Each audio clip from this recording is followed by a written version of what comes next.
सबसे पवित्र।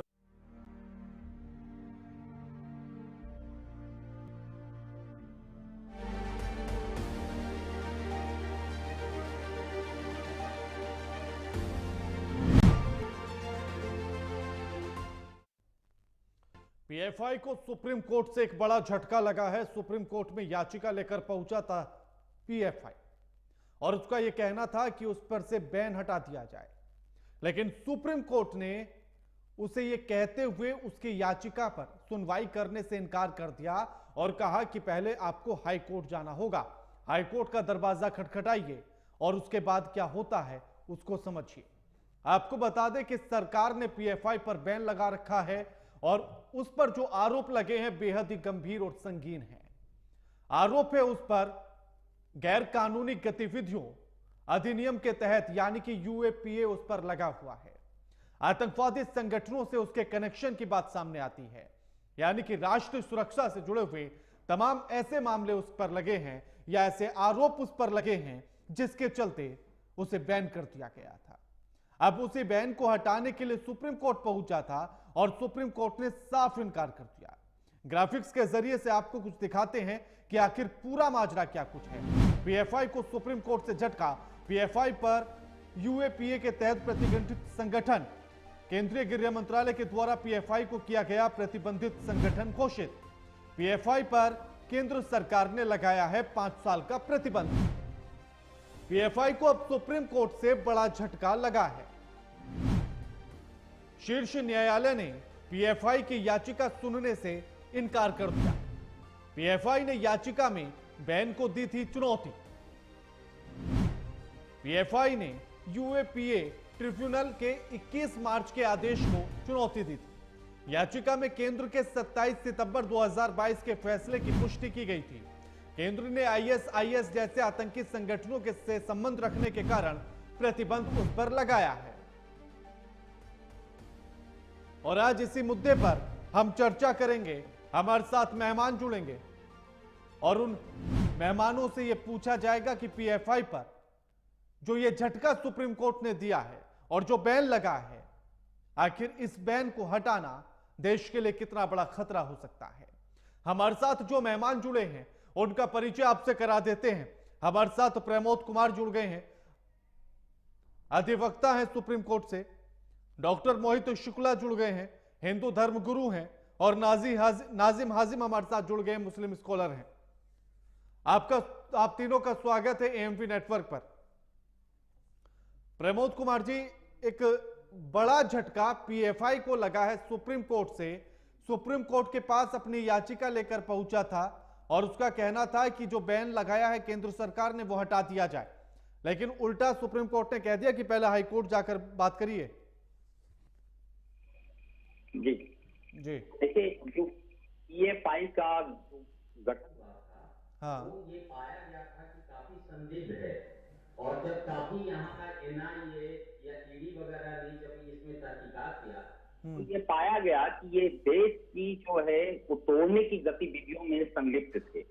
और इसके पहले जो साउथ इंडिया था, केरला, तमिलनाडु, कर्नाटका में जो एनडीए, केएफडी, इस तरह का जो संगठन को 3 मिला करके पीएफआई 2007 में जो बनाया गया था और 2007 के बाद ही इनकी जो संलिप्तता थी वो किसी वजह से ये देश को केवल तोड़ने का था, देश को कमजोर करने का था और इसके लिए इन्होंने विदेशों से फंड ले रखे थे। जैसे यूआई है, टर्की है, बहुत सारी जो गल्फ कंट्री है, वहां पे ये लाते थे कि हमको यहां पर इस्लामिक स्टेट बनाना है या इस्लामिक को हमको प्रमोट करना है और हमारे देश की बहुत सारी कुरीतियों को वहां उजागर करते थे कि यहां मुसलमानों के साथ जाति हो रही है, बोलने नहीं दिया जाता। इस तरह से जो कर करके और वहां के जो ऑर्थोडॉक्स मुसलमान थे वो यहां पर काफी फंडिंग देते थे और उस फंडिंग के तहत यहां पर एक गजवा ए हिंद का जो है जिहाद फैला जाता था। उसमें आप देखे होंगे कि जो अभी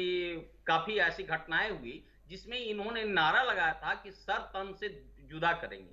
तो इस पे जब गहराई में आया तो भारत सरकार के जो होम अफेयर मिनिस्टर है उसमें इनको पाया गया था कि इनकी जो गतिविधियां हैं वो देशद्रोही टाइप का है, देश को तोड़ने के लिए है, इसलिए उस पर बैन के लिए नोटिफिकेशन कर दिया।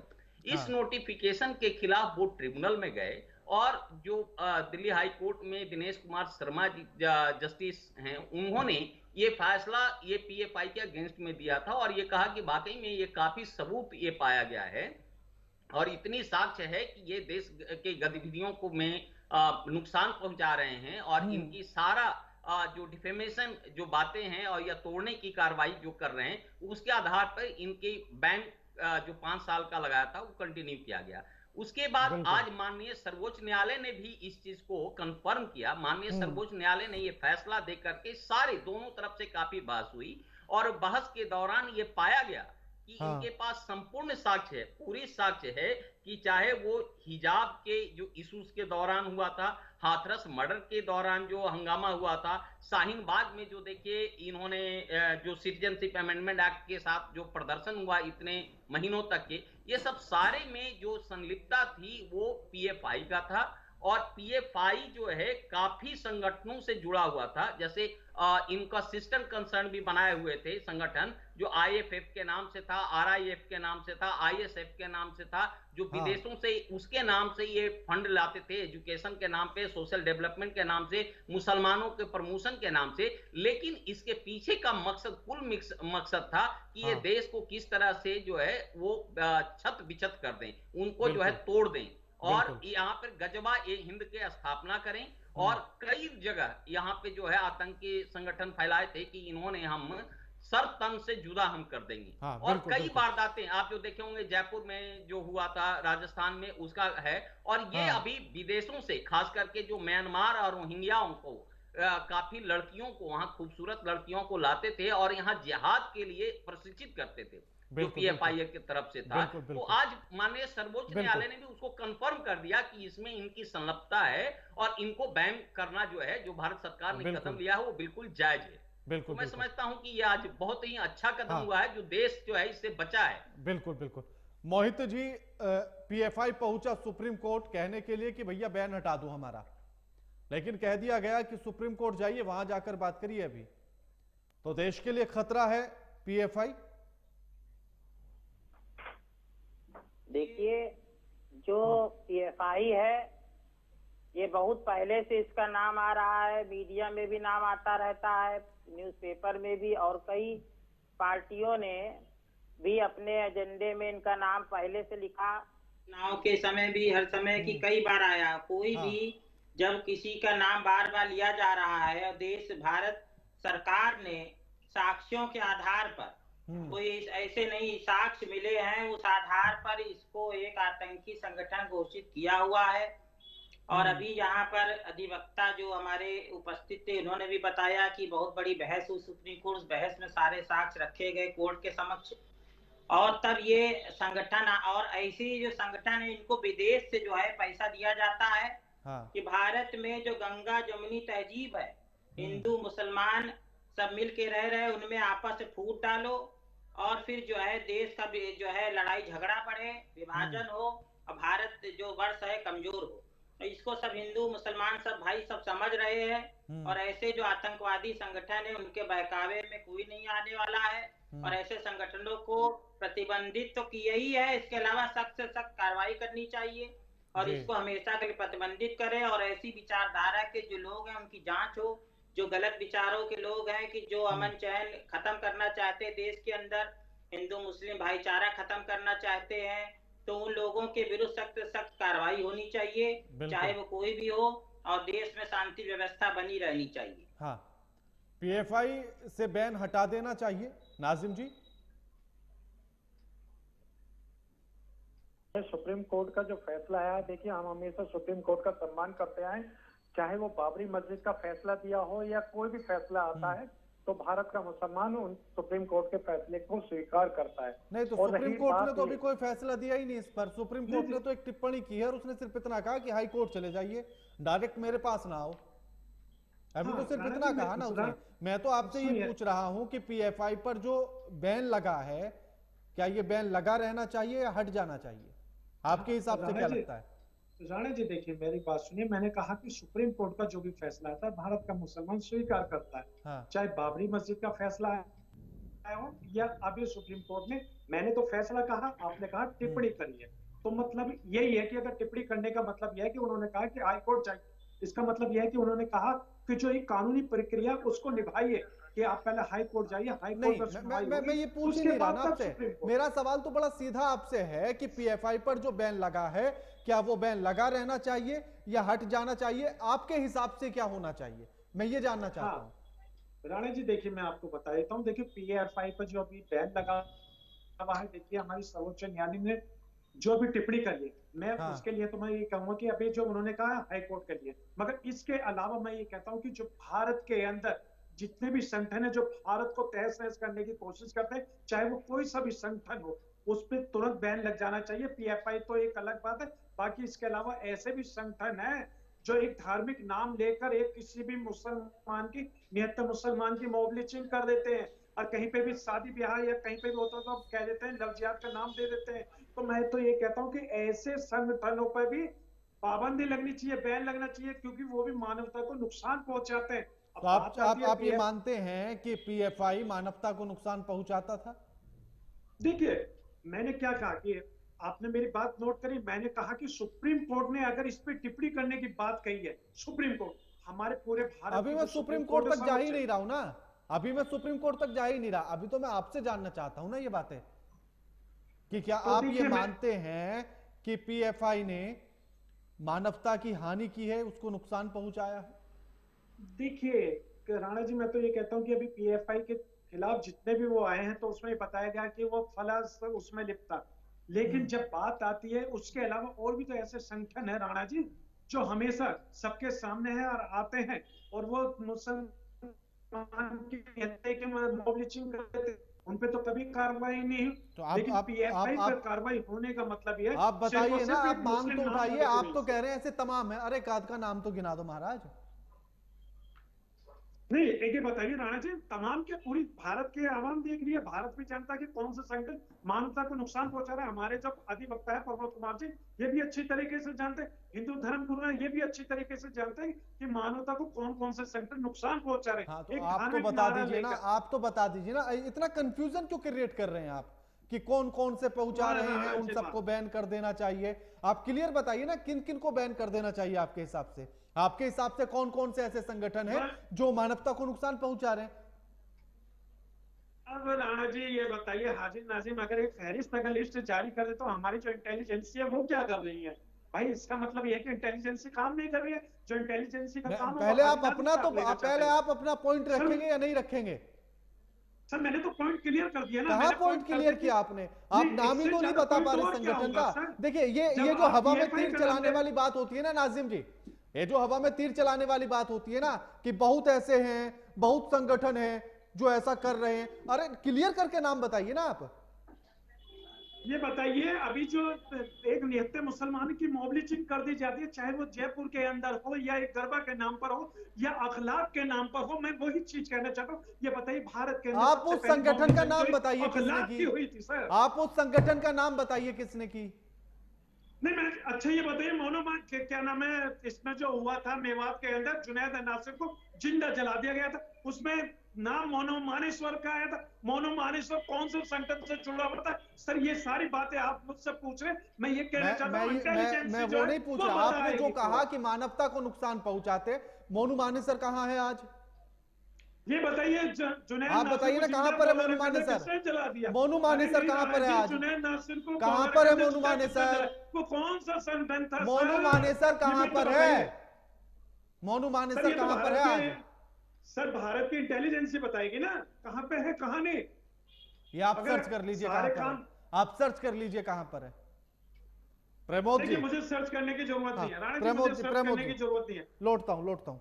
प्रमोद जी कुछ क्लियर नहीं कर पा रहे हैं ना, वो ये कह पा रहे हैं कि पीएफआई पर बैन ठीक है या गलत है, सिर्फ ये कह रहे हैं कि बाकी सबको भी बैन कर दो, लेकिन सब कौन कौन है ये उनको नहीं पता। ये देखिए हाँ। अभी जैसा कि इन्होंने पार्टली जो है इन्होंने एक्सेप्ट किया है हाँ। कि कहीं ना कहीं पीएफआई जो है हिंदुस्तान में नासूर था, और हाँ। आज देखिए ये केवल हिंदुस्तान की बात नहीं है, हाँ। आज जो ऐसे बहुत सारे संगठन पूरे विश्व में फैला हुआ है, जैसे अभी देखिए हमास में जो जो सिचुएशन हुआ है और जिस तरह से बर्बरता के साथ हत्या की गई है, क्योंकि इनकी संगठन में जो भी इस तरह का संगठन है उसमें इतनी बर्बरता है, इतनी निर्हत्या जो है नृशंस तरीके से करते हैं कि जिसमें जो सामान्य आदमी है वो देख करके दहल जाता है। और ये पूरा टेरर पैदा करने का पूरे विश्व में काम हो रहा है, जो और विश्व के अनेक देशों में आप देख रहे हैं कि जहां पे भी हो रहा है। भारत भी ये है, उसका अंग है। और भारत से भी जितने भी हैं, चाहे वो सिमी से जुड़े हुए लोग थे, जो सिमी पर पहले बैन इसी वजह से लगाया गया, उसके बाद आईएसआई जो हुए ये लोग लेके, तो ये विभिन्न जो है छोटे छोटे संगठन बना करके पूरे देश में एक आतंक फैलाने का काम किए थे। और दुर्भाग्य ये है कि जैसे हाजी नाजिम जैसे लोग जो है, जितने भी लोग हैं, किसी ने उसका जो है मुगालफत नहीं की है, किसी ने ये नहीं उसकी भर्त्सना की है कि जो इस तरह के लोग देशद्रोही तत्वों में लगे हुए हैं, नृशंस हत्या में लगे हुए हैं, वो इस तरह का ना करें, या उन्होंने जो किया है वो गलत किया है। आज भी देखिए, आपने जो सवाल पूछे कि इस तरह का कौन लोग है पीएफआई में, वो बन है, इन्होंने स्पष्ट जवाब नहीं दिया, क्योंकि इनको कहीं ना कहीं एक डर बना हुआ है। जो इनके एक ग्रुप है पीएफआई का, और भी जो ग्रुप बनाए हुए हैं, वो इतनी मजबूत है, इतने टेरर पैदा किए हुए हैं कि इनके कुछ लोग जो बुद्धिजीवी लोग हैं वो भी स्वच्छंद होकर के नहीं बोल पाते हैं बिल्कुल कि हाँ आप गलत कर रहे हैं। तो क्योंकि आप देखो, एक और देखे होंगे कि यहाँ पर एक टेलर के पास गए थे और उस टेलर को किस तरह से गर्दन को काट करके और उसको नृशंस हत्या की गई थी। तो ऐसा हिंदुस्तान में नहीं, आज पूरे विश्व में, आज पूरे विश्व में कोई ऐसा कंट्री नहीं है कि जहां पे वो जो कुछ लोग हैं इस तरह का पीएफआई जैसे संगठन बना करके वहां पर न्यूसेंस किए हुए हैं, क्योंकि इनका एक मकसद होता है कि इस्लामिक देश बनाना। हिंदुस्तान में भी इन्होंने एक नारा जो दिए हुए थे कि गजवा ये हिंद की हम स्थापना करेंगे। आज देखिए इनके बड़े बड़े नेता लोग भी हैं, इस तरह से ओपनली बोलते हैं। ये तो हिंदुस्तान की उदार है, हिंदुस्तान के ऐसा उदार नीति है कि ये जो है आपकी बारी आएगा आप बोलेंगे इस्लामिक राष्ट्र बनाने की बात तो आप ये करें, सुनिए मेरी बात सुनिए। तो ये बेहद खतरनाक है और इनकी जो डीएनए में बसा हुआ है, इनकी जो जहां से आप लेते हैं, जैसे कुरान शरीफ में भी साफ लिखा हुआ है कि आप जो है इस्लामिक देश बनाने के लिए किसी भी हद को पार कर जाइए। देखिए आज उस जड़ से उस वहां से जो है लोग जो पैदा होते हैं, और यही वजह है कि जो बुद्धिजीवी लोग हैं, क्योंकि हमारे कांटेक्ट में बहुत सारे बुद्धिजीवी हैं, वो ये जानते हैं कि ये लोग गलत कर रहे हैं और उसके कारण पूरा मुसलमानों की छवि खराब हो रहा है, पूरे विश्व में खराब हो रहा है। लेकिन वो डर से, इनके जो पीएफआई जैसे जो आतंकी संगठन है, उनके डर से वो बोल नहीं पाते हैं। आज यही वजह है कि हिंदुस्तान में भी जितने बड़े बड़े नेता हैं, वो उनकी कहीं ना कहीं से जो है परोक्ष और अपरोक्ष रूप से उनको साथ देते हैं, बजाय कि उनकी भर्त्सना कीजिए। आप देखिए यहाँ पर जितनी घटनाएं होती है, जो क्रिमिनल ऑफेंस हुआ है, देशद्रोही ताकतें हैं, उसमें करीब करीब ये माना गया कि 70% इन्वॉल्वमेंट केवल एक जो है, जो पीएफआई जैसे संस्था का जो है उसका हाथ रहता है, और सारे जगह जो है आतंकी गतिविधियां जो है फैलाए हुए हैं। तो निश्चित रूप से मैं समझता हूं कि आज इस तरह से माननीय सर्वोच्च न्यायालय के पास जो आया पक्ष, इसमें बहुत सारा आया, और जो बैन लगा है ये सराहनीय है। अदरवाइज यदि ये सरकार आज के डेट में ये रोक नहीं पाती, तो निश्चित इनका मकसद है कि हम बहुत जल्द 10 साल में, जैसे आप देखो फुलवारी शरीफ बिहार में आया था, उनके पास तो बहुत सारे पर्चे, बहुत सारे कागज मिले थे, और पीएफआई की तरफ से उसमें आया था कि ये 47 तक के हम इसको गजवा हिंद बना देंगे। इनके एक नेता तो यहाँ तक के कह रहे थे कि ये हम तो भारत को बंटवारा करके गलत किए हैं, नाजिम जी आऊंगा आप ही के पास आऊंगा। और हम इतने मुसलमान बन करके हम पॉलिटिकल तौर पे भी हम मुसलमान यहाँ प्रधानमंत्री और राष्ट्रपति जब हम बनाएंगे और इस तरह से हम भारत पर कब्जा करेंगे। आज देखिए माननीय सर्वोच्च न्यायालय ने अयोध्या वाला जो ऑर्डर दिया, इसमें भी इनके बहुत सारे नेताओं को पेट में दर्द है। तो इनकी कुल मिलाकर के ये है कि बहुसंख्यक की सोच पीएफआई जैसा है, और ये कोई ना कोई संगठन बना करके यहाँ पर न्यूसेंस पैदा करने की कोशिश कर रहे हैं, जो मैं समझता हूं कि आज की भारत सरकार इसको कामयाब होने नहीं देगी किसी भी हालत में। बिल्कुल मोहित जी, मॉब लिंचिंग के भी तमाम मामले सामने आते हैं, तो क्या उनको और पीएफआई को एक ही कटघरे में खड़ा किया जाए? देखिए ऐसा है कि जो भी मॉब लिंचिंग के मामले जैसे आपने बताए, अभी हाजी नाजिम जी ने भी कुछ कह रहे थे कि बहुत सारी घटनाएं इस तरह की होती रहती हैं, कभी किसी को जला दिया गया, किसी को मारा गया। तो आप ये भी देखिए, और कि जिन लोगों ने ऐसी घटनाएं करी हैं उन सबके खिलाफ कार्रवाई भारत में की जाती है, सबके खिलाफ IR दर्ज होती है, जेल में ऐसे लोग डाले जाते हैं जो लोग ऐसी कोई भी घटना में लिप्त होते हैं। और भारत में निष्पक्षता से हमेशा कार्य होता है, चाहे हाई कोर्ट हो, सुप्रीम कोर्ट हो, चाहे शासन प्रशासन, हर तरफ से, और मीडिया, सभी लोग निष्पक्ष रहते हैं, हर किसी को आजादी अपनी बात कहने की। तो कहीं से कुछ PFI को आप उससे जोड़ ही नहीं सकते। हाँ। क्योंकि PFI जो है एक संगठन है भारत में, अन्य जो भी क्या कहते हैं, हिंदुओं में ऐसा कोई संगठन नहीं है जो देश विरोधी कार्य करता हो, राष्ट्र के विरुद्ध चल रहा हो, या कुछ ऐसा सोच रहा हो कि हम सब मुसलमानों को हिंदू बना दे, तो मुसलमान खत्म हो जाए, ईसाई खत्म हो, ऐसा कुछ नहीं।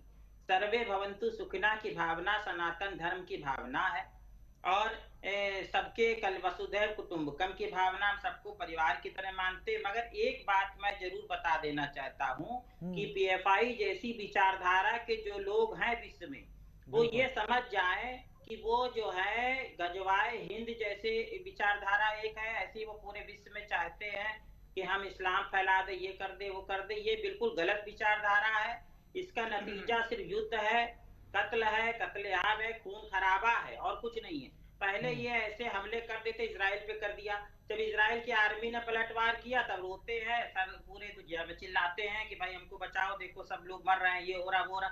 अरे तो आप शुरुआत करते क्यों हैं? आप ये बताइए कि जो है आप पहले शुरुआत कर देते हैं, आप जो है आम आदमियों को मारेंगे, बच्चों को मारेंगे, महिलाओं को मारेंगे, कत्लेआम शुरू करेंगे, फिर आप सोचते हैं दूसरा कुछ ना करें। तो ऐसा नहीं होगा। अगर भारत में भी इस तरह का कोई संगठन आतंकी गतिविधियां करेगा तो भारत भी सख्त कार्रवाई यहाँ की आर्मी करेगी, और भारत बहुत शक्तिशाली राष्ट्र है। यहाँ पर तो किसी अन्य ऐसे संगठनों की जरूरत ही नहीं है। भारत की जो है कानून व्यवस्था इतनी मजबूत है कि ऐसे PFI जैसे संगठनों को भी समाप्त कर सकती है, और ऐसी किसी चीज की जरूरत ही नहीं। यहाँ की सख्त से सख्त कार्रवाई उन लोगों पर होती, तब फिर ये लोग रोएंगे, परेशान होंगे, और उससे जो है फिर कहेंगे देखिए हमारे साथ अन्याय हो रहा है, ये हो रहा है, वो हो रहा है, जैसे भी आपने इजराइल में देखा। तो ये सब जो है, इसलिए लोगों को अपनी विचारधारा सुधारनी चाहिए, और स्वयं भी सुखी से रहे, दूसरों को भी। महाभारत का सार यही है कि दूसरों के साथ वैसा व्यवहार करो जैसा अपने लिए चाहते हो। हाँ बिल्कुल। नाजिम जी, क्या डर लगता है क्या कि अगर PFI के खिलाफ बोल गए या उसको कह दिया कि ये बैन ही रहे, तो कहीं वो वाला नारा ना लग जाए आपके लिए भी कि सर तन से जुदा? देखिए राणा जी, मैं आपको ये बता दूं, जो सर से तन जुदा वाली बातें होती है, मेरा इस्लाम कभी इस चीज की ना इजाजत देता है। मेरे इस्लाम की खूबसूरती है कि अमन व सुकून वाली।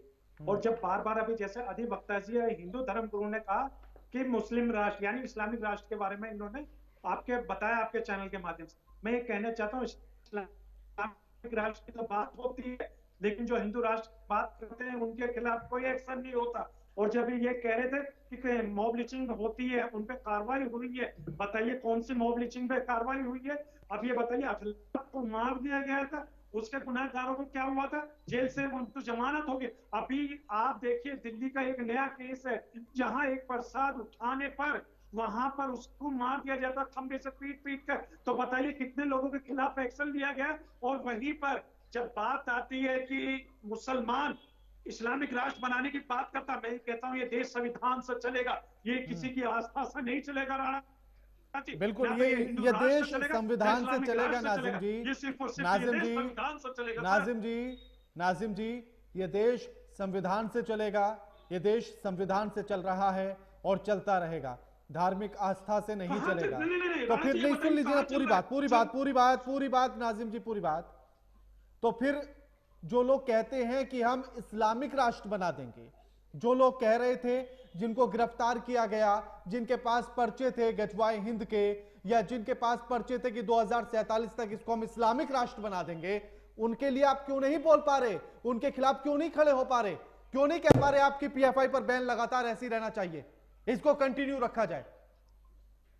राणा जी सुनिए, अभी आपने कहा कि 2047 की बात पीएफआई के जो साथ में थे उसके उन्होंने कही है, लेकिन मैं ये कहता हूं जो हिंदू राष्ट्र की बात करते हैं, क्या इस्लामिक राष्ट्र या हिंदू राष्ट्र की बात करना सही है?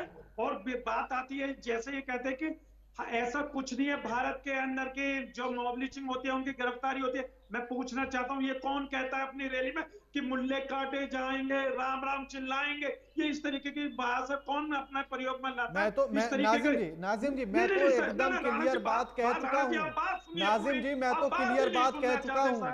नाजिम जी मैं तो क्लियर बात कह चुका हूं कि संविधान से चलेगा, धार्मिक आस्थाओं से नहीं। तो फिर आप क्यों नहीं कह पा रहे हैं? आप मेरी तरह खुलकर क्यों नहीं कह पा रहे हैं? नाजिम जी आप खुलकर कहिए ना मेरी तरह, आप मेरी तरह खुलकर कहिए, आप खुलकर कहिए कि पीएफआई पर बैन ऐसे ही लगा रहना चाहिए। आप खुलकर कहिए, आप कहिए ना कि जो अगर पकड़े गए थे इस्लामिक राष्ट्र के पर्चे वो गलत है। हिंदुस्तान के संविधान से ऐसे लोग खिलवाड़ करते हैं, वो चाहते हैं कि संविधान की धज्जियां उड़े, लेकिन भारत का मुसलमान संविधान को बचाएगा, चाहे उसको अपनी जान देनी पड़े। कैसे बचाएगा? पीएफआई के साथ खड़े होकर बचाएगा? कैसे बचाएगा? गजवाए हिंद के खिलाफ क्यों नहीं होता? जो लोग हमेशा ऐसे अब शब्द का इस्तेमाल करते हैं, वो भारत के मुसलमानों को कहते हैं कि पाकिस्तान भेजो, क्यों भेजे पाकिस्तान? सर ये भारत के मुसलमानों का देश है, ये किसी के देश किसी के बाप की जागीर नहीं है सर। नाजिम जी अगर अपनी बात कहने चाहते हैं तो मेरी बात को सुनना पड़ेगा। मुसलमान हिंदुस्तान के संविधान को बचाएगा कैसे? गजवाए हिंद के पर्चे छपवाकर। सर हिम्मत रखिए जवाब सुनने की भी। हाँ बताइए ना आप, संविधान को कैसे बचाएगा मुसलमान हिंदुस्तान के गजवाए हिंद के पर्चे छपवाकर? 2047 तक इस्लामिक राष्ट्र का वादा करके या संकल्प लेकर कैसे बचाएगा?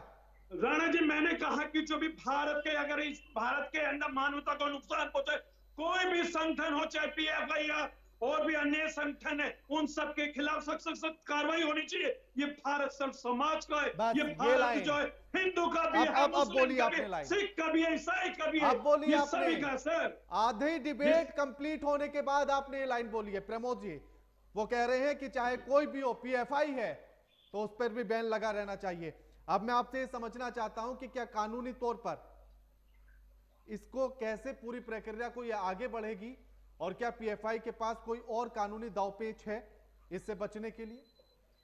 देखिए आज माननीय सर्वोच्च न्यायालय ने कहा है कि जैसे ये हर बार क्या करते थे कि ये डायरेक्ट आ जाते हैं सुप्रीम कोर्ट के अंदर में, तो माननीय सुप्रीम कोर्ट ने कहा है कि एक प्रोसेस है कोर्ट का कि जैसे आप ट्रिब्यूनल ने आपका केस को डिसमिस किया तो आप हाई कोर्ट जाइए, हाई कोर्ट के बाद का जो दूसरा ऑप्शन आता है सुप्रीम कोर्ट में आता है। ये क्या करते हैं कि कहीं नहीं जा करके आप देखिए माननीय सर्वोच्च न्यायालय में डायरेक्ट आ जाते हैं, क्योंकि इनकी लॉबी इतनी मजबूत है, इनके पास इतनी पैसे हैं, इतनी ताकत है कि उस ताकत का भरपूर इस्तेमाल करते हैं।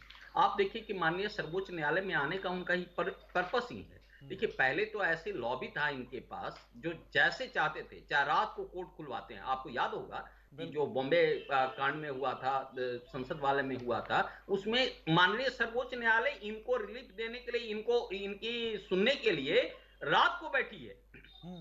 ये सोचते हैं कि हमारे खिलाफ में थोड़ी सी बातें हुई और हम बस ये चुटकी बजाएं और वहां से फौरन ऑर्डर रिलीफ लेकर के आए। लेकिन अब माननीय सर्वोच्च न्यायालय पहले जैसी नहीं है। अब जो है आपको ये केवल देख करके रिलीफ नहीं मिलने वाली है, वो मेरिट से होगा, क्योंकि आपके खिलाफ में इतनी साक्ष्य है। जो एनआईए या जो ईडी ने जो देखा, केरला में जो अरेस्ट हुआ था साउथ इंडिया में 250 लोगों को एक बार अरेस्ट किए थे, और इनकी पूरे हिंदुस्तान में 23 राज्यों में इनकी जाल बिछा हुआ था। आप तो देखेंगे पटना तक के, और सब एक दूसरे से जुड़े हुए हैं और काफी मजबूत। इनके पास 4 लाख लोगों का जो है संगठन है, एक तरह से आतंकवादी संगठन है। और उनको जो ऐसे तो ये फंड लेते हैं कि हम इनका एजुकेशन को बढ़ा रहे हैं, ये कर रहे हैं, लेकिन कुल मिलाकर के इनको जो वहां पर शिक्षा जो दी जाती है सर तन से जुदा करने का, इनके ओपनली बोलते हैं। ये देखिए एक हिंदुस्तान ही एक ऐसा कंट्री है पूरे विश्व में जो इतना सोवर कंट्री है, इतने सरल है कि जहां पर जो मन मर्जी होता है चिल्ला के बोल लेता है, जो मर्जी होता है जैसे बोल लेता है, देश को अलग करने की बातें होती है सरेआम मीडिया में। मैं देखता हूं उनकी कई नेता नहीं बोल पाते हैं। ये आप दुर्भाग्य है इस कंट्री का कि ऐसे ऐसे लोगों को यहाँ की जनता सुन भी लेती है, क्योंकि कुछ न कुछ एन केन प्रकारेण में, जैसे आप देखे होंगे 800 साल प्रतंत्र रहा, तो इनकी जो मानसिकता एक देश प्रेम की होनी चाहिए वो आज उतनी नहीं है। लेकिन अब देश धीरे धीरे जाग गया है। अब जो है ऐसे जो आतंकी गतिविधियों से जो जुड़े हुए लोग हैं, चाहे कोई भी हो, यहाँ का जितने संगठन है, ये पूरी सचेत हो गया है। अब इनकी दाल गलने वाली नहीं है हिंदुस्तान के अंदर में। और यदि इस तरह के गतिविधियां करेंगी तो जो आज हमास के साथ हो रहा है, जो इजराइल ने किया है, वही हालत हिंदुस्तान में भी इनके साथ होने वाला है। चाहे वो जितनी मर्जी अपनी ताकत लगा लें, जितनी मर्जी जो है अपनी सेखियां बखाड़ लेंगे पूरे विश्व के अंदर में, जो ये कहते हैं कि गल्फ कंट्री में या यूएई से या और टर्की से फंड लेकर करके हम जो है देश को तोड़ देंगे, तो अब जो है यहाँ का भी जो हिंदू इतने कमजोर नहीं रह गया है। इनकी पूरी मुंह तोड़ जवाब देगा। चाहे जो जितने भी आज जो इनको 4 लाख सैनिक इनके पास जो किए हुए हैं और उनकी जो ट्रेनिंग दे रहे हैं पीएफआई, कि आप इस तरह से जो है सर तन से जुदा करो, गजवा हिंदुस्तान बनाओ। और यहां तक तो छोड़ लीजिए, ये रोहिंग्या जो म्यांमार से और बांग्लादेश के थ्रू में लाए, अभी देखिए यूपी में कानपुर में जो है कुछ लोग, लड़कियां पकड़ी गई है और उसको कश्मीर ले जा रहे थे वहां आतंकवादियों को ट्रेनिंग देने के लिए, और उन्होंने अपनी पूरी साक्ष्य में कहा है कि हमको म्यांमार से लाया गया इस पर्पस के लिए कि आप ट्रेनिंग दो और देश को तोड़ने के लिए, चाहे जितने भी हो, जो हनी ट्रैप होता है, बड़े बड़े ऑफिसरों को इस तरह से कराओ। तो इनकी पूरी की पूरी ट्रेनिंग जो आज के डेट में है देश तोड़ने के लिए है। और कैसे भी एन केन प्रकारेण चाहे गजवा ये हिंद की स्थापना करना है। और इनमें जो है कोई भी जो कहते हैं एक सॉफ्टनेस या ममता नाम की चीज नहीं है। ये जहां पर भी हत्या की है पूरे विश्व में, वो काफी निर्दयता के साथ की हैं। आप इतिहास उठाइए भारत का, चाहे मोहम्मद गजनी से लेकर करके, या विदेशों में अभी हमास में हुआ है, या हिंदुस्तान में भी जितनी घटनाएं हुई है, वो सारे के सारे इतनी बेदर्दी के साथ, इतनी निरसंस के साथ हत्या करते हैं कि जिससे एक को मारते हैं और हजारों आदमी उससे कांपता है। वो इतनी निरसंस हत्या होती है। आप जैसे हमास में देखिए, आप अपनी नेकेड आई से उस हत्याओं को नहीं देख सकते हैं। छोटे छोटे बच्चों को, स्त्रियों को इस तरह से करते हैं। और ये हमेशा कमजोर लोगों पे ही, कमजोर जो देश होता है उसमें ही है। लेकिन जो पीएफआई का मंशा था, भारत सरकार ने नेस नाबूद कर दिया है। और मुझे ऐसा जो एक लीगल फॉर्म में जो लगता है कि अब किसी तरह की इनकी मंशाएं जो भी इस तरह का देश तोड़ने की होगी, इनको पूरी तरह से कुचल दिया जाएगा। भारत सरकार इनको छोड़ने वाली नहीं है, क्योंकि भारत सरकार पहले वाली नहीं है। अब ये पूरी तरह से जाग हो गई है और इनको जागरूकता में जितनी भी ये चाहेंगे छल वल कल का व्यवस्था करना चाहेंगे, चाहे पीएफआई का नाम हटा करके और कोई संस्था बना दें, आईएफएफ कर दें, आरआईएफ कर दें या आईएसएफ कर दें, जो भी संस्था ये कर लेंगे, सारे के सारे ये पूरी के पूरी रडार पे हैं। और इनकी एक भी जो हरकत जो देशद्रोह का है या देश तोड़ने के लिए है, चाहे इनके ग्रुप में कोई लोग उसका विरोध करें या ना करें, भारत सरकार अपने आप में सक्षम है कि पूरे देश भी इसमें यदि फंडिंग करेगा ना, पूरे और कंट्री, तब भी जो है इसमें कोई भी न्यूसेंस इनको करने नहीं देंगे। और भारत को अब ये कुछ नहीं बिगाड़ सकते हैं, चाहे जितनी मर्जी ताकत है। ये जैसे कई बार बोलते हैं कि हम इनकी संख्या में भारी पड़ जाएं, एक पे हम 10 भारी हैं, तो ये सब बेकार की बातें हैं और अब ये कामयाब नहीं हो सकते। बिल्कुल, मैं समझता हूं कि पीएफआई पर बैन लगा के बहुत उचित कदम हुआ है। बिल्कुल मोहित जी, अगर देश संविधान से चलेगा तो फिर जो आवाजें हिंदू राष्ट्र बनने को लेकर उठती हैं, उनको कैसे जस्टिफाई किया जाएगा? देखिए, मैं एक बात कहना चाहता हूं, अभी हाजी नाजिम जी भी कह रहे थे कि हाँ, भारत में 4-5 घटनाओं जिक्र भी कर रहे थे कि ऐसे ऐसे अत्याचार हो रहा है, परेशान किया जा रहा है। अभी मैं अगर बताने लगूं आपको तो आपका समय भी कम पड़ जाएगा, तो मैं एक एक घटना नहीं बता रहा हूँ, मैं शॉर्ट में बता दूं कि गांधारी का नाम आपने सुना होगा, जो गांधार देश की राजकुमारी महाभारत में एक पात्र था। और गांधारी गांधार की थी अफगानिस्तान, जिससे सिद्ध होता अफगानिस्तान का शकुनी जो थे वहाँ के राजा थे और रहते थे यहाँ, और वहां से तक जो है हिंदुओं का जो है साम्राज्य था, सनातन था। आज वहां पर कितने हिंदू बचे? उसके बाद आ जाइए पाकिस्तान पे। पाकिस्तान पहले भारत का अंश था, वहां पर कितने सब हिंदू कितने संख्या में थे, धीरे धीरे करके आज कितने बचे हैं आप बता दीजिए। उसके बाद आ जाइए कश्मीर, जो कश्मीरी पंडित जिसका नाम से जाना जाता है कश्मीर, कि संस्कृत संस्कृत से मैंने पीएचडी किया, संस्कृत के अधिकांश जो रचयिता कवि हुए वो कश्मीर के हुए।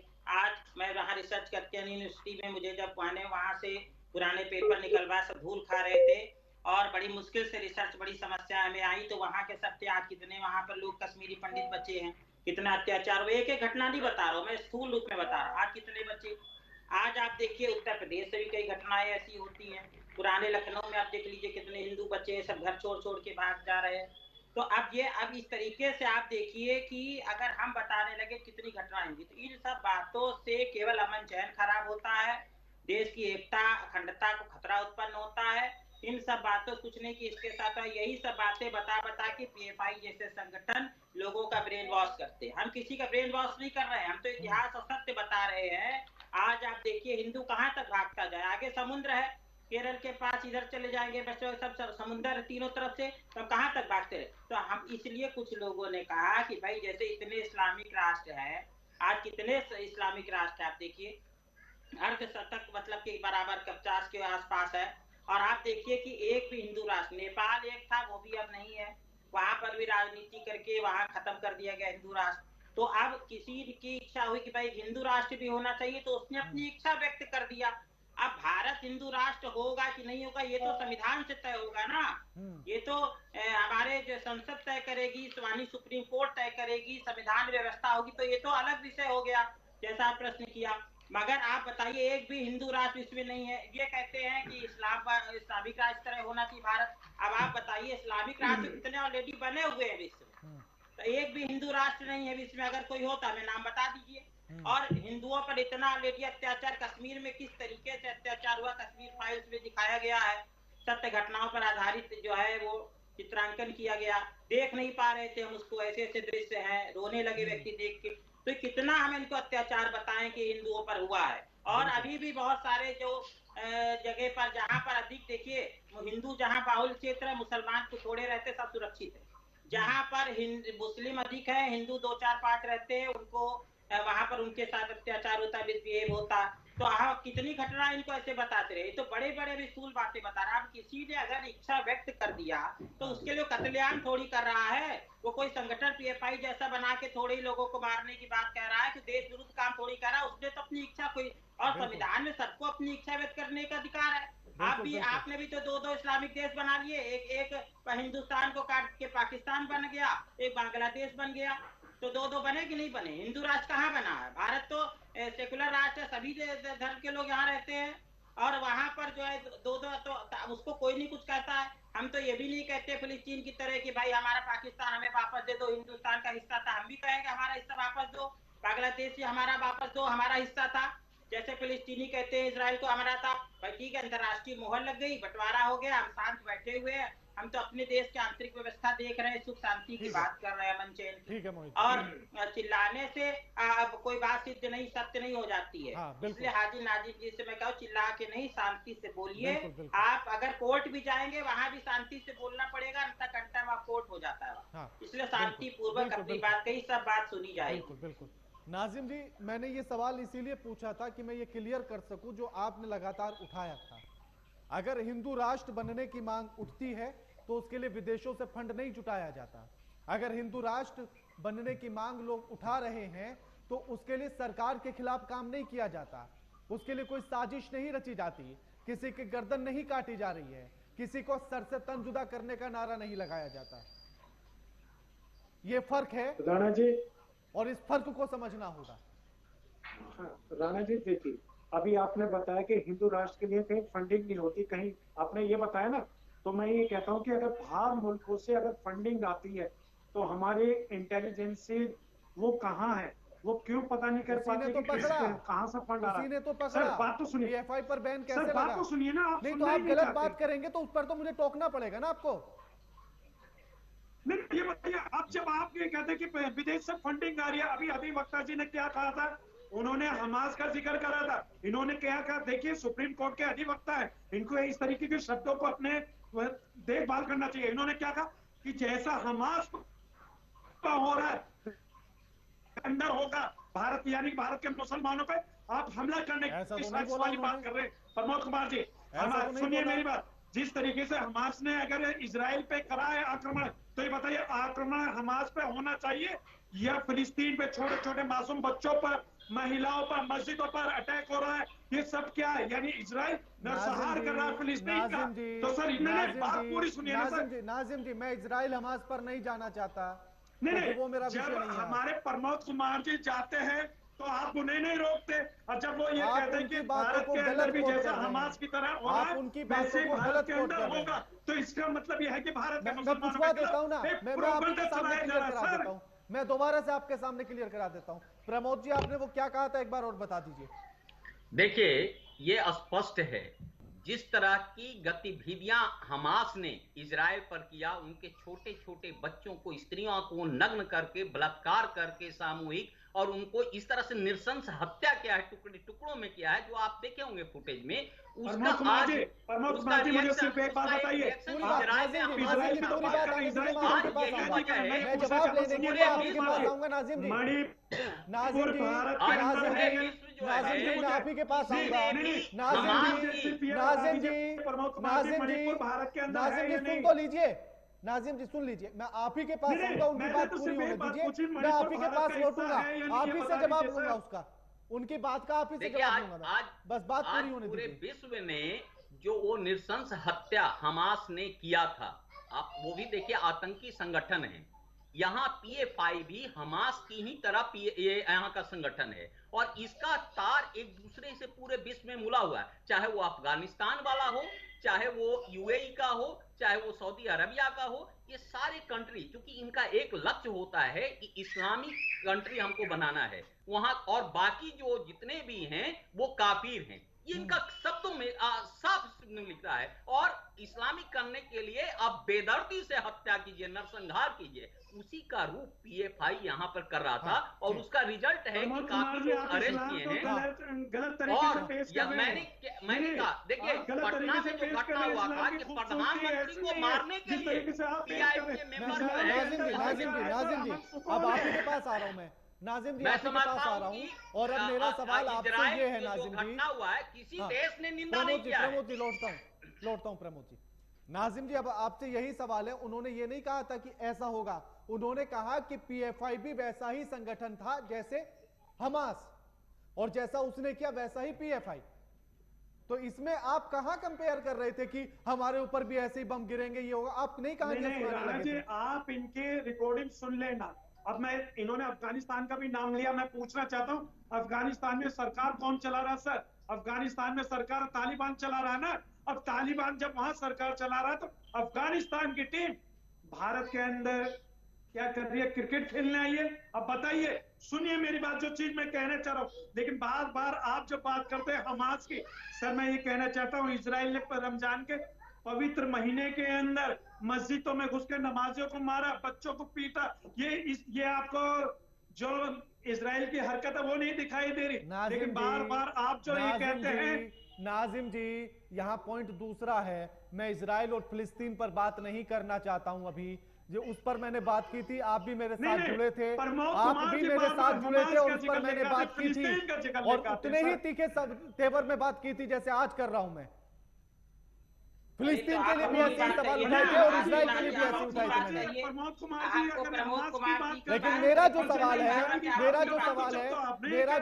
है, मेरा सवाल बड़ा स्पष्ट है नाजिम जी, मेरा सवाल बड़ा स्पष्ट है। आप जो हमास ने जो गतिविधियां की है, जो नृशंस हत्या है, क्या उसका आप समर्थन कर रहे हैं? ये बताइए, पूरे विश्व सवाल यहाँ ये नहीं है कि हमास के बाद इजराइल ने क्या किया, सवाल यहाँ ये था कि जो हमास ने किया या जैसा हमास है उसी तरह से होगा, वैसा इजराइल जैसा ही पीएफआई है। सवाल ये था, और यही पॉइंट प्रमोद जी आपको बता रहे थे। लेकिन मेरा सवाल ये है कि आपने जो सवाल उठाया था, आप मुझे उसका जवाब दे दीजिए। मैं आपको उसकी बातें बता चुका हूं कि अभी भी जो भी आवाज उठा रहे हैं हिंदू राष्ट्र की, उनका यही कहना है कि संविधान के आधार पर होगा जो भी फैसला होगा। तो फिर ये जो इस्लामिक स्टेट बनाने की बात करते हैं 2047 तक, इन्होंने कैसे फंडिंग जुटाई? राणा जी, अभी आपने कहा कि हिंदू राष्ट्र की मांग जो ये करते हैं संविधान के तहत बात करते हैं, मैं भी बता दूं, ये वही संविधान की बात करते हैं। जब बाबरी मस्जिद का फैसला आ रहा था तो क्या कहा था कि सुप्रीम कोर्ट का फैसला कुछ भी है, मंदिर वही बनाएंगे। भारत का मुसलमान क्या कहता था कि सुप्रीम कोर्ट का जो भी फैसला आएगा वो हमें स्वीकार होगा। तो संविधान को कौन मानता? अभी आपके सामने जो नाजिम जी, अगर आप किसी एक दो की बात मानकर पूरी कहानी रचने की कोशिश कर रहे हैं तो वो नहीं होगा। ये किसी ने नहीं कहा कि मैं कह तो रहा हूँ ना नाजिम जी, नाजिम जी, नाजिम जी, नाजिम जी, नाजिम जी, हाँ मेरी बात सुन लीजिए नाजिम जी, आपकी बात आ चुकी है। अगर आप किसी एक की बात को पकड़कर पूरी की कम्युनिटी को एक साथ घेरना चाहते हैं तो ये नहीं चलेगा। मैं पीएफआई की बात कर रहा हूं, मैं पीएफआई की बात कर रहा हूं, हिंदुस्तान के मुसलमानों की बात नहीं कर रहा हूं। अब अगर हिंदुस्तान का मुसलमान पीएफआई से जुड़ना चाहता है तो फिर मेरी गलती नहीं है। राणा जी आप सुनिए, जब अभी आपने कहा ना कि कोई अगर एक कम्युनिटी इस तरीके के कहते तो पूरी कम्युनिटी को नहीं टारगेट करा जा सकता, वही मैं कहता हूं कि अगर कोई एक मुस्लिम समाज का कोई बंदा ऐसा कर देता है तो पूरे मुस्लिम समाज को बदनाम नहीं करना चाहिए, टारगेट नहीं करना चाहिए। मैं अभी भी यही कह रहा हूं नाजिम जी, मैं अभी भी यही कह रहा हूं कि मेरा सवाल सिर्फ पीएफआई पर है, हिंदुस्तान के मुसलमानों से नहीं है। अब अगर आप अपने आप को पीएफआई से जुड़ा हुआ मानते हैं तो उसमें मेरी गलती नहीं है, नाम पर उसमें मेरे सवाल की गलती नहीं डाल दिया जाता है। 20 साल बाद जब जजमेंट आता है तो वो बेकसूर होते हैं सर। मैं वही कह रहा हूं कि अगर जो जुल्म करता है उसके खिलाफ सख्त से कार्रवाई होनी चाहिए, चाहे वो कोई भी संगठन हो, चाहे हिंदू संगठन के लोग आते हो। ये बात आप खुलकर क्यों नहीं कह पा रहे कि जिन्होंने इस्लामिक स्टेट के पर्चे छपवाए थे वो जेल की सलाखों के पीछे रहे, उस पीएफआई पर आजीवन बैन रहे? आप क्यों नहीं कह पा रहे ये बात? देखिए राणा जी, मैंने बार बार एक बात कह रहा हूं कि जो भारत के अंदर मानवता को नुकसान पहुंचाए, चाहे वो कोई भी संगठन आता हो, उसको बैन कर देना चाहिए सर। अभी बात कौन से संगठन, सुनिए सर, वो अभी कौन से लोग थे जो ये कहते थे कि जब मुल्ले मुल्ले चिल्लाएंगे, राम राम चिल्लाएंगे, वो कौन लोग थे? इस तरीके की भाषा का प्रयोग करने वाले वो कौन से संगठन थे? मैं किस पर बात कर रहा हूं? अभी मेरा विषय क्या है? राणा जी, आप अगर विषय से या मेरे सवाल से हटकर दूसरी बात को घुमाने की कोशिश करेंगे तो फिर हजारों पॉइंट निकलेंगे, लेकिन मैं विषय से हटने नहीं दूंगा आपको। नहीं राणा जी, देखिए आपके विषय की बात करता हूं, जो आपने टॉपिक चुना पीएफआई के बारे में ही बता रहा हूं। और जो पीएफआई से अलग संगठन है जो भारत के मुसलमानों को मार देते हैं, एक धार्मिक नारा लगाकर उन पे आज तक कभी कार्रवाई होती है? वो आतंकी भीड़ जो आती है एक नारा लगाते हुए मार देती है सर। फिर वही बात, अभी पीएफआई पर बात कर रहा हूं ना, अभी पीएफआई पर बात कर रहा हूं ना, कहना चाहिए, मैं वही कह रहा हूं, मैं वही कह रहा हूं। मॉब लिंचिंग पर भी डिबेट की है मैंने और इतने ही तीखे और सवाल थे मेरे। बिल्कुल, मैंने मॉब लिंचिंग पे डिबेट करी है सर, मैंने मणिपुर में भी डिबेट करी है आपके साथ। हाँ, तब भी इतने तीखे तेवर थे ना मेरे, तब भी सत्ताधारियों के ऐसे सवाल थे ना मेरे। तो इसलिए विषय मत भटकाइए आप कि उन पर ऐसा कहिए, उन पर ऐसी बात होनी चाहिए। अभी पीएफआई पर सवाल है तो उस पर जवाब दीजिए आप मुझे। राणा जी देखिए, मैंने कहा कि अभी पीएफआई पर टिप्पणी करी सुप्रीम कोर्ट ने, सुप्रीम कोर्ट ने कहा कि हाई कोर्ट जाइए। देखिए पीएफआई अपना हाई कोर्ट जाएगी, जो भी जजमेंट आएगा वो देगा जाएगा। लेकिन मैं तो ये कहता हूं सर, जो भी मानवता को नुकसान पहुंचाए कोई भी संगठन, उसको बैन कर देना चाहिए। नाजिम जी, आप खुलकर ये क्यों नहीं कह पा रहे हैं कि अगर पीएफआई ने जो अभी तक के सबूत सामने आए हैं, जो अभी तक की चीजें सामने आई हैं, आप ये क्यों नहीं कह पा रहे हैं कि अगर पीएफआई ने ऐसे पर्चे छपवाए, अगर उसके सदस्य ऐसे पर्चे छपवा रहे थे गजवाए हिंद की इस्लामिक स्टेट बनाने के 2047 तक, तो ऐसे पीएफआई पर 2000 पूरे आजीवन बैन होना चाहिए, सिर्फ 5 साल नहीं। आप खुलकर ये क्यों नहीं कह पा रहे हैं? राणा जी मैं तो कहता हूं कि जो, सुनिए राणा जी, मैं ये कहता हूं, मैं कहता हूं या सब पर ऐसा हो जाना चाहिए, मेरा सवाल नहीं, मेरा सवाल पीएफआई का। जो इस्लामिक राष्ट्र की बात करे या हिंदू राष्ट्र की बात करे, उस पर तत्काल बैन लगना चाहिए। मैं तो कह रहा हूं कि जो हिंदू राष्ट्र की मांग करते हैं उन पे भी बैन लगना चाहिए सर। फिर वही बात, उसका जवाब मैं आपको दे चुका हूं। संविधान के अंदर उसका जवाब मैं आपको दे चुका हूं। उसका जवाब मोहित जी भी आपको दे चुके हैं। अगर जो इस्लामी राष्ट्र की बात करते हैं उनके खिलाफ तो एक्शन है, लेकिन जो हिंदू राष्ट्र की बात करते हैं उनके खिलाफ कोई एक्शन नहीं है। राणा जी क्यों नहीं है? अभी इसका जवाब तो प्रमोद कुमार जी देंगे ना। नाजिम जी, बड़ा क्लियर पॉइंट था और बड़े स्पष्टीकरण के साथ मोहित जी ने उसका जवाब दिया। और मैंने आपको समझाया भी कि हिंदू राष्ट्र की मांग उठाने वाले लोग विदेशों से फंडिंग नहीं लेते, और वो लगातार यही कहते हैं कि जो भी होगा वो संविधान के तहत होगा। देखिए वो बम धमाका करने की बात नहीं करते हैं, निर्दोष लोगों को संविधान मारने की बात ढेर करते अपने हैं। घर में लेकर नहीं बैठते। संविधान तो खुद कहता है सर समाज का। आप पीएफआई पर क्यों नहीं बोल पा रहे हैं? आप क्यों नहीं कह पा रहे कि पीएफआई पर आजीवन बैन होना चाहिए? आपको किससे डर लगता है नाजिम जी? राणा जी मैंने कहा कि देखिए मैं संविधान के तहत चलता हूँ, संविधान को मानता हूँ सर, और मेरा संविधान मुझे इस चीज की इजाजत देता है कि मैं आपसे संविधान के तहत बात करूं। देखिए मैं सर मैं ये कहता हूं कि जो देश को तोड़ने की बात करे, जो देश को खत्म करने की बात करे, कोई भी संगठन हो उसको पे बैन आजीवन बैन हो। आप बोलिए ना इस बात को कि अगर पीएफआई ने देश तोड़ने की बात की तो आजीवन बैन हो। आप बोलिए इस बात को। नफरत का माहौल पैदा कर रहे हैं, उनके खिलाफ एक्शन होना चाहिए, उन पर बैन लगना आप फिर दूसरी तरफ चले गए, आप फिर दूसरी तरफ चले गए। मेरे सवाल पर रहिए नाजिम जी, मेरे सवाल पर, नाजिम जी मेरे सवाल पर, वो भारत की मानवता को खत्म कर रहे हैं। नाजिम जी मेरे सवाल पर, नाजिम जी बता दीजिए। अगर कोई पूछे ए फॉर एप्पल तो उसे बी फॉर बॉल नहीं बताया जाता। सर मैं वही कहता हूँ कि ए फॉर अल्लाह होता है, बी फॉर बिस्मिल्लाह होता है। लेकिन बॉल बताकर आप पूरा मुद्दा नहीं भटका सकते। लेकिन मैं ए फॉर अल्लाह ही कहूँगा सर। प्रमोद जी मेरी बात सुनिए। हाँ लौटता हूँ नाजिम जी, लौटता हूँ, नाजिम जी लौटूंगा। प्रमोद जी, नाजिम जी को डर है कि अगर पीएफआई के खिलाफ उन्होंने कुछ भी बोला या कह दिया कि आजीवन उस पर बैन हो तो उन्हें डर है कि सर तन से जुदा का नारा उनके खिलाफ में लग जाए, फतवा जारी न हो जाए। ये पीएफआई को अच्छा मानते हैं, उसके देश अच्छे हैं, आज तो उसको भी इसी बात का है।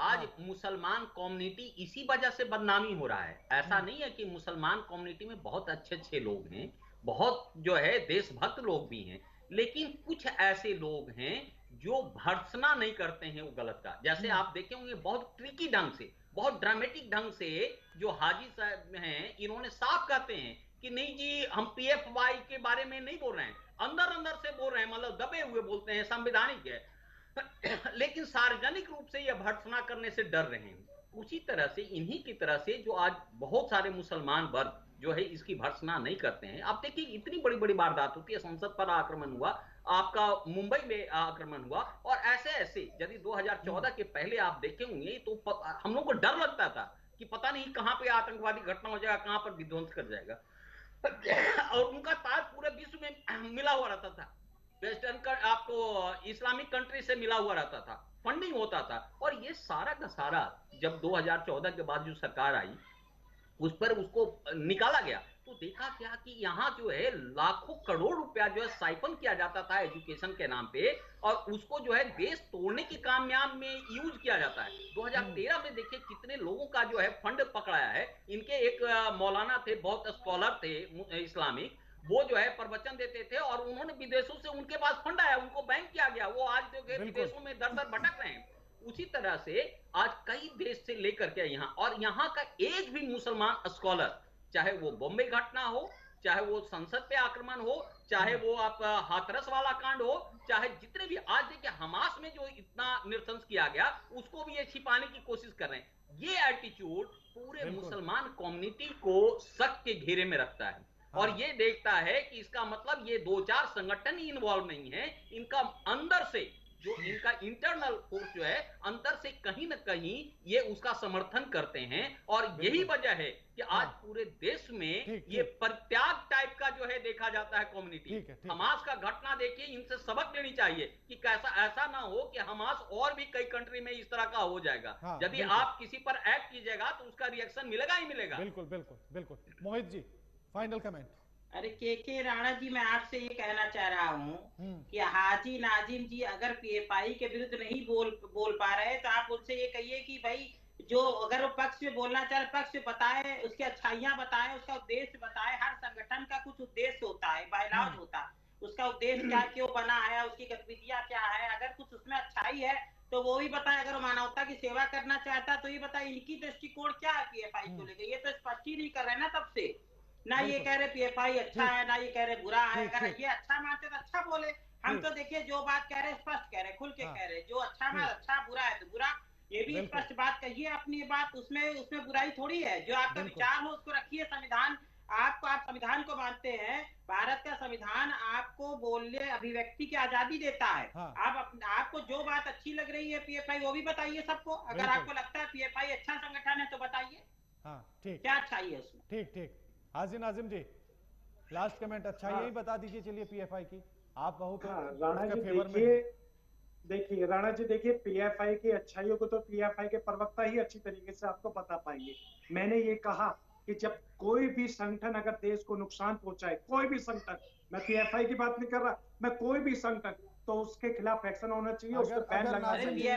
लेकिन मेरा सवाल सिर्फ पीएफआई पर है, तो आप सिर्फ पीएफआई पर क्यों नहीं बोल पा रहे हैं? डरते हैं? सर मैं तो कह रहा हूँ सर, तन से जुदा होने से डर लगता है? ये नारा आपके खिलाफ ना लग जाए, फतवा आपके खिलाफ जारी ना हो जाए, डर लगता है इस बात से? हाजी नाजिम डरता है? हाजी नाजिम डरता है? हाजी नाजिम डरता है? हाजी नाजिम सिर्फ अल्लाह से डरता है सर। अल्लाह से नहीं, पीएफआई से भी डरता है। पीएफआई से डरता है, इसीलिए बोल नहीं पाया अभी तक। इसीलिए हाजी नाजिम नहीं बोल पाया अभी तक कि पीएफआई आजीवन बैन होना चाहिए। अभी तक नहीं बोल पाया कि गलत है पीएफआई। उसके अलावा और जो संगठन है जो भारत के अंदर मानवता को नुकसान पहुंचाए, शुक्रिया आप सभी मेहमानों का हमारे साथ चर्चा में जुड़ने के लिए। लेकिन सवाल यही कि अगर पीएफआई पर आज फटकार लगाई और सीधा सुप्रीम कोर्ट ने कह दिया कि पहले भैया हाई कोर्ट चले जाओ, लेकिन उसके बाद भी हाजी नाजिम ये तक नहीं कह पाते हैं कि पीएफआई ने अगर गलत किया है, अगर देश तोड़ने की मंशा रखता है, तो उस पर आजीवन बैन होना चाहिए। लगातार खबरों के लिए देखते रहिए एएमवी नेटवर्क। नमस्कार।